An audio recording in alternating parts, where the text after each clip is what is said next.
This will be a short video showing how I will approach a very basic kind of typical problem with mostly the things that we learned in session 1, the muscles that we learned in session one, therapy localization, challenge, and we're also going to test gait. We'll do a review of the gait, and we'll be doing that again in session 2 also. So we're going to be reviewing all these things numerous times. But first of all, Jane has right hip pain. She has right hip pain that's been going on how long? 1 day. Just 1 day. So it came on suddenly, but there wasn't a lift or a fall or a weird twist. It was just kind of came out of the blue. She has been doing a lot of yard work lately, leaf raking and various things, and she's been doing a lot of things. So who knows, somewhere along the way. So we're going to start by doing posture exam and then gait test, and then we're going to get more specific and start looking at the hip itself. Now, if you would put your back to the camera here, and with long hair, bring you can take your index fingers, bring them just right down to where you feel your finger. You don't have to do it. I'll do it. There you go. The examiner can come down and just use your fingers to get kind of an idea if the occiput is really off. Good. If your occiput was tipped this way, for example, and I come down right there, I can get a pretty good, screen for how that is doing. Then of course the shoulders, we look at levelness, a little bit, tiny bit higher on the left. And then we look at hip or pelvic crest height. Right now your crest height is a little low on the left. Now, I'm going to, let's have you turn this away. And I'm going to test the SCM on both sides, the upper trapezius on both sides, and the deltoid and lats on both sides. So we'll start with the lats, and the latissimus dorsi, I'll go straight as can be, roll around, palm is facing out this way. My vector is from medial to lateral and very slightly anterior. I come up to the patient this way. My left hand is the most appropriate because I'm pulling this way. Stabilize with the right hand. Okay, we turn around to the other side. It's hard to see this, but I'm doing the same thing. Now I'm testing her right arm with my right arm. Latissimus dorsi, both of them test pretty well. Left shoulder comes up and shrugs, head over this way, slight head turn to the right, away from the trap you're testing, hold. And that one's really good, good. Right shoulder comes up, bring turn this way for me. You can see there, we'll hold there. And that one's good, remember the vector is like so. Let's have you go ahead and face the camera there, head forward, slight, all the way turns, not slight turn, full turn to the left, testing the right SCM muscle. And you can actually feel that muscle right here. As soon as they turn like that, that muscle will reveal itself. I put my hand above the ear, just above the ear, spread across her cranium. Hold there, bring your head forward. There you go. I'm pushing up and over, hold. Good, hold again. Test again, not quite so sure. No, that's pretty good. Okay, same thing over here. Come back to neutral, head forward, turn this way, stabilizing on her upper back.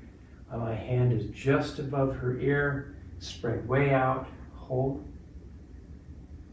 And that one's not so much. Something going on with that one. Hold there. So left SCM is weak. So both upper traps, both lats doing really well. Left SCM, not testing well. Let's come up to the delt, hold there. And that's pretty good on this side here, hold. And those are good. So really only one muscle that's showing weak. So when we do the gait test, I'm going to use upper trap and lat, but I won't use SCM because one of them is I mean, I could when we test the left forward gait, but we'll just keep the SCMs out of it. So if you have muscle, when you start to do the gait test, if you have a couple of muscles that are weak in the clear, that are involved with the gait test, set those aside, go ahead and test the other ones.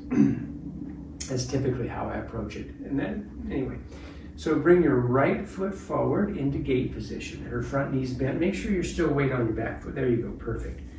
And a little bit of twist there. Her right shoulder comes up. Turn this way a little bit. There you go. Step forward with your right foot. There you go. So the right shoulder comes up, head comes over, there you go. Hold, and that melts away just like we would expect. So same thing on the other side. Keep the right foot forward. There you go. There you go. Bend the knee a little bit. There you go. We're going to test this left lat, and it inhibits also. Now stand back into starting position. Once again, left lat. And see, that was strong and clear. Now, step forward with the left foot. I'm going to test the left upper trap. Shoulder comes up, head comes over, slight turn, hold there, and that, okay, come back. Step forward with your left foot. Get your plant, there you go. And like so, shoulder comes up, head comes over, turn slightly. This one's weak. Okay, good. I was hoping it would be. Okay, so go back into that stance. Breathe. There you go, breathe out. Make sure your patient's breathing. Make sure you're breathing. Sometimes we hold our breath and it starts to alter how our nervous system functions pretty quickly. So now I'm going to test the right lat, which melts away beautifully. So this basic gait screening is not revealing anything really to me about what we need to have, but that's okay, it could have, but that's not really showing anything. So we've done posture, we've done gait, and we've found our basic muscles, but we're going to be working with the hip. So we're going to have Jane lay on her back. So we have the muscles that we learned in session 1 are rectus femoris, psoas, quads as a group, gluteus medius, both the supine version and the sideline version, and gluteus maximus and piriformis. So we can test all of those and see how they're shaping up with regards to your pelvis and hip situation. So I'm going to start on the non-symptomatic side. She's hurting on the right side. I'm going to start on the left. Rectus femoris, hold, and not so much, okay? So bring this side up here, rectus femoris, hold, and not so much, okay? So both rectus femoris is not optimal. This is piriformis supine. That's a good one. Piriformis on the right, supine, not so much. So the right piriformis isn't happy. So far we've got rectus femoris both weak. Left piriformis, right piriformis is weak. So 3 muscles weak so far. We're going to go into the psoas. So you got 30 up, 30 out, full external rotation of the hip. Hold that position. I'm stabilizing her opposite hip. Hold there. Push into my hand. And that's a pretty good response. Pretty good response. You remember with psoas, you have a lot of leverage. Hold there. 30 up, 30 out, full external rotation. And that's pretty good. So both psoas muscles are firing pretty well. With these long lever muscle tests, less is more. Less is more. Go ahead and you're going to have your patient's leg abducted away from midline. You're going to be bringing them just slightly into extension. Very slight, I wouldn't say internal rotation, but make sure they're neutral. We don't want them fully extra. We're going to be recruiting other muscles if we do that. My vector comes down low. I'm getting real low. Hold. And I'm pushing towards midline. And slightly I to S. And that's not holding. You trying? Mm-hmm. Okay. Now we're going to go to the left side. Hold. not so much either. So we have both gluteus medius. We have right piriformis, both gluteus mediuses, both rectus femorises are weak. That's a lot of muscles. Both psoas are strong. We're not going to check the quads right now. We checked with rectus femoris, but we won't use the quads right now. So I want to start screening for what direction I need to go. Do I have a muscle that I need to fix locally, either with addressing the origin insertion, the muscle spindles, or the Golgi tendon organs? Something I need to fix locally, or am I going to look more remotely, more systemically, looking at some of the 5 factors? And the first factor I usually check when I go into 5 factors is going to be spine, nerve supply. Before we do that, we have several muscles that are weak. How do I choose which one I might decide to treat locally? Well, because she has right hip pain, and because the right piriformis tested weak, the left didn't, I'm suspicious of that maybe being a primary muscle. Now, there's several ways to determine which of several weak muscles that you find is a primary muscle. One of the ways, and this is not official ICAK technique, but one of the ways that seems to work pretty well, I learned from Dr. Sheldon Deal many years ago, is you have the patient hold their middle finger tip against the first joint of their thumb on the right side. Now, I'm going to go back to that piriformis, which is the one that I'm suspecting I need to fix. Hold that right there, and I'm going to test it again. Hold. Now, if that muscle turns on with that mudra, or that hand position, that's a primary muscle. If it didn't, then I would keep looking. But I got lucky, that's our primary muscle. Will it affect all of these other muscles that are weak? Don't know yet. Do we have systemic factors or 5-factor things like nerve supply, lymphatic drainage, vascular supply, craniosacral, or meridian, energy meridian? Well, that's 6. Energy meridian issues, we don't know yet. Moving along here, we're going to now zero in on that right piriformis. Now it's easier to access the piriformis itself with the patient laying face down, but I'm going to go ahead and do it with you face up, even though I have to reach underneath. The way we determine if the muscle itself has an issue, this is a review of session 1. First thing I'm going to have Jane do is I'm going to have her therapy localize right in the middle of the piriformis.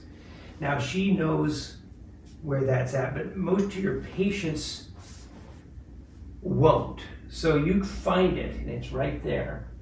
And then bring me your hand here. She's going to put just flat fingers, she's not pressing, it's not a pressure point thing, or it's not a challenge, this is just a contact, this is a therapy localization. And these are cotton, mostly cotton, right? So we bring this up here, hold there. I'm going to twist out, and we got lucky again, that muscle turned on from mid-belly, so that tells us spindle cell manipulation, spindle cell. Now go up to the origin of the piriformis is really deep. It's kind of the underside edge of the sacrum. Can you touch right there? Now we're going to test the origin for origin insertion. That doesn't show. Now go out to the insertion, which is just at the back side of the greater trochanter. Hold there. And that doesn't really do anything either.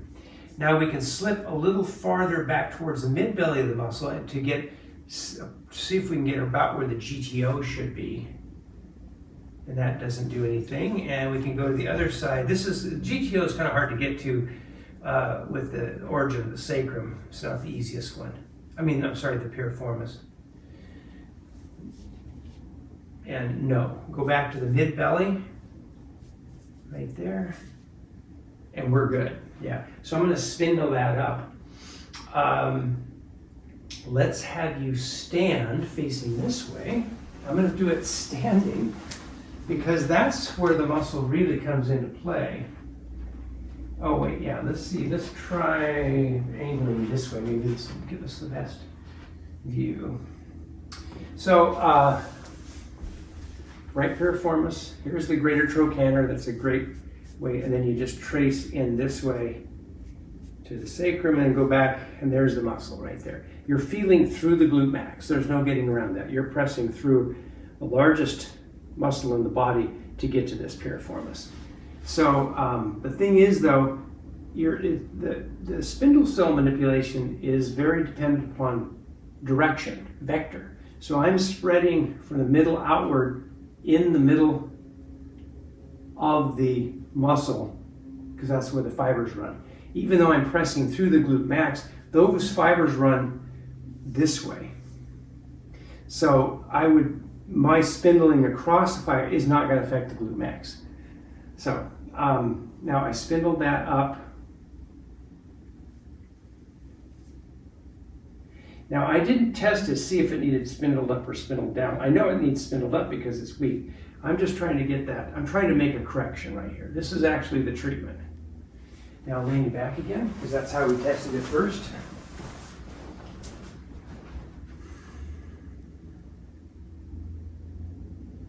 Bring this up here. Hold. And that's good. Yeah. Now let's just see how good it really is. We'll give it a little stress, little stretch, stress. That handles that just fine. Let that go. I'm going to give the whole hip a little challenge. Hold there. And I'm going to test you, push out that way too, just see if that. Now, while we're at it, let's just check her range of motion. These are basic orthopedic tests. Figure 4 test for hip. I'm going internal rotation. Those are all very good. Flexion, very good. Adduction, very good. Abduction, all very, very good.